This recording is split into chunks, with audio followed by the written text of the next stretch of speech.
Brakti Hau, Brakti Shai, Brakti Hau, Brakti Shai, Brakti Hau, Brakti Hau, Bashim Shai, Bahashim, Kadash. That belongs to the apostles and the elders of Great Millstone, true well. Salutations to the hopeful elect out there, you Akim to Sadakim, to do this thing in the utmost truth and sincerity. On the pre-Shemon, this is going to be a quick, in transit lesson. I'm just going to quote a few scriptures and just make a quick point on sacrifice. What inspired me to do this lesson was I was watching a movie, Spider-Man Across Spider-Verse. That movie is a 10 out of 10. I love that movie. Brothers, you could take your kids there, you could watch it with brothers, you could watch it on your own, because there's so many layers to it.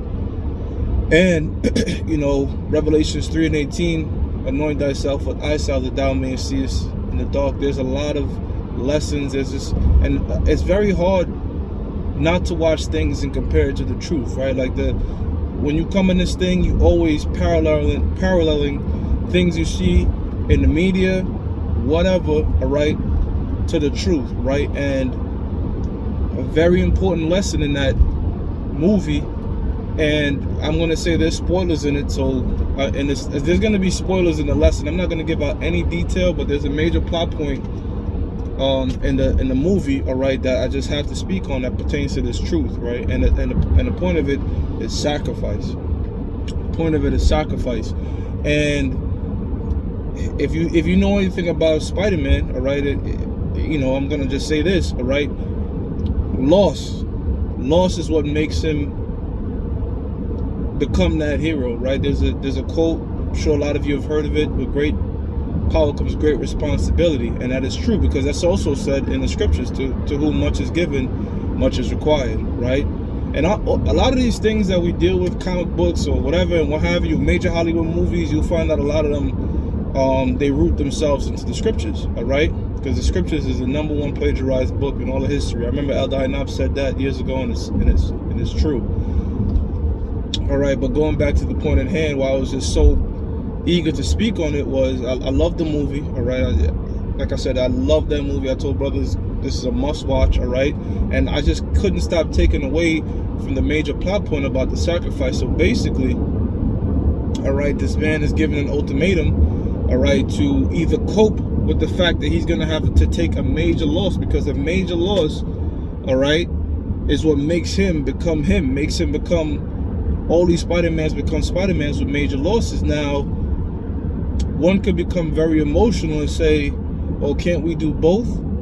The moment I watched the movie, all right, and as you get older, you come to realize that the so-called antagonists, a lot of these movies are the villains, they're coming from a very rational point, right? They always make it like that. They always make the villain look like he's going crazy, but he's coming from a very rational point. And the man was pretty much telling this guy, like, look, you stopped this person from seeing a tragic loss in his life, and it was crucial and point that this had to happen in time, all right? But the man is a very young man. He's a young kid. He's ruled by his mother. He didn't understand that, so he's thinking, and you're supposed to follow him and think this is the good perspective. But a man of understanding knows that the sacrifices is what make you, you know. And I think about it because, you know, throughout the years, you know, I sit and I talk with brothers that visit, and from my own personal experience, and I realized something we all have in common. There was one pivotal great sacrifice we had to make at some point in our lives, all right, that greatly determined the outcome of whether we were going to be in the world or be in the truth, right? It was a significant sacrifice we had to make, and brothers made the right choice, and Lord willing, we'll see if we have the elect, that it pays off, and we hope it does. But you understand, as a man of the Lord, a man of understanding, that you will not go back and change that. You know, another superhero thing, all right, The Flash, all right, his parents died. That movie's coming out next week. I'm gonna watch that, but I followed this TV series. You know, his mom died, and he went back in time to change that, and he realized it just fucked everything up. And over the series, over the course of 9 years, he grew to understand that, you know what, his mom had to die.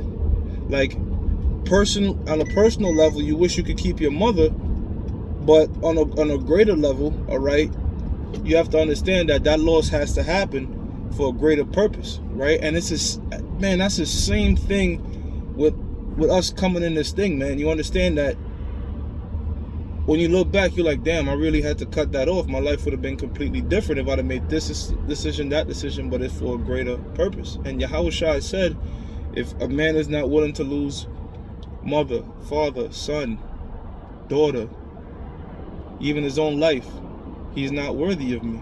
And guess what? Yahushua is going to put you through that test. Yahushua is going to put brothers through that test, even multiple times, just to see where you stand in this thing, you know? And you understand, you look back, you're like, yep, that's a great loss, but it had to have been made, you know? And you know, when you watch the movie, you're like, yeah, I wish I could talk to this kid, you know?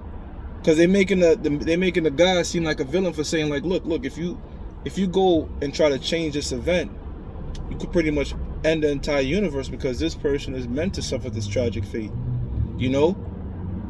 But that really translates to our lives, right, brothers? You know, you look back and you hear people are saying in the world, I shoulda, coulda, woulda. I wish I could have changed this. I wish I could have changed that. And you know what? That's a demon. Proverbs 3:5, trust in the Most High with all thy heart and lean not unto their own understanding. A lot of time when a guy becomes in a reprobate state, he starts to ponder and wonder, man, if I'd only done this different and that different. And then, you know what that starts to breed? That starts to breed that demon called regret. You regret the decisions you made that led you on the path to the truth. And that thing starts to germinate in your mind. And guess what? Sure enough, the Lord say, okay, you wish you'd have did this, you wish you'd have did that. See ya. Wouldn't want to be you. Me personally wouldn't want to be you. But the Lord don't need you. See? We're doing a little rapping now, right? But yeah, you know, I remember one brother said, look, the Lord could use me, abuse me, just don't leave me. You know, and that this thing is like a relationship, man. You know, you don't want to be with a woman that's constantly doubting the relationship, constantly doubting if she wants to be with you, because that's gonna say, oh, this bitch gonna cheat on me, man. She don't really want me. Why she constantly down being with me? Guess what? We're the woman of we're Yahushua's bride, and that's in the book of Romans, the 7th chapter. Right? Yahushua is the groom. We're now the bride, right? Because our old husband, when you read Romans the 7th chapter, was the law. And the only way a man could be freed, the only way a woman could be freed from a husband is if he died, right? So as the Apostle Paul was alluding, all right, in terms of salvation, the law is dead. Not the law is done away with. Romans 3:1. We have to keep the laws, all right?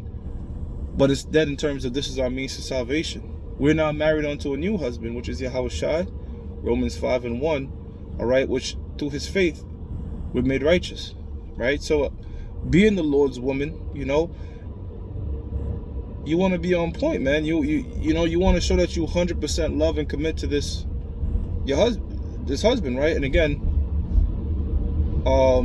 Yahushua, that's the husband, all right? We're married unto him, okay? So we can't be wavering and damn, you know, like the same way you wouldn't want the woman wavering in the relationship, especially when you're married to her, because you have a lot to lose, all right? You don't want to waver in this thing, and that's what that will germinate.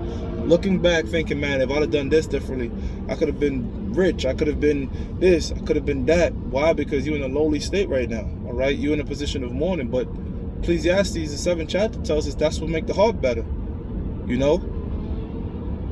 And I'm sure when most brothers watch that movie, and I advise you to watch it, whether you want to go to theaters or watch it, however you want to watch it, you're going to watch that and say, man, you understand it. You know, you understand that, look, that greater loss, that great tragedy, that great sacrifice it's what makes the elect, you know what I mean? All right? Not every single last member of the elect, because not every single last member of the elect is prophets, all right?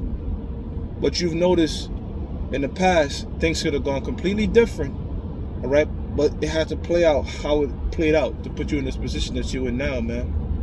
And like when Moses, all right, our forefather, Moses, which is King David, all right, which is Jacob, when you read Hebrews, the 11th chapter, the 21st verse on down, it told you that the man chose rather to suffer affliction with his people, all right, than to enjoy the pleasures of sin for a moment. All right, and at no point in the scriptures did he say that, damn, I regret my decision or whatever. He knew that the decision that he made, all right, was gonna take away all those riches and take away all that stuff that people in the world desire.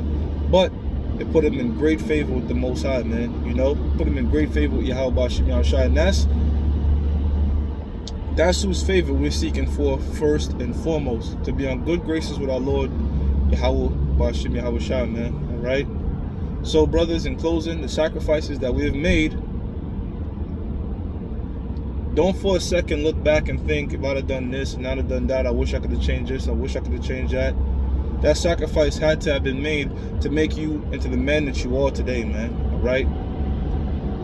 Yahweh Ba'Shem Yahushua knows what's best for us. With that, giving all praises to Yahweh Ba'Shem Yahushua, Ba'Hashem, Chakudash, that belongs to the apostles and the elders of Great Millstone, with true well. Salutations to the hopeful elect out there, you Akim to Zadakim that do this thing in the utmost truth and sincerity. Shalom.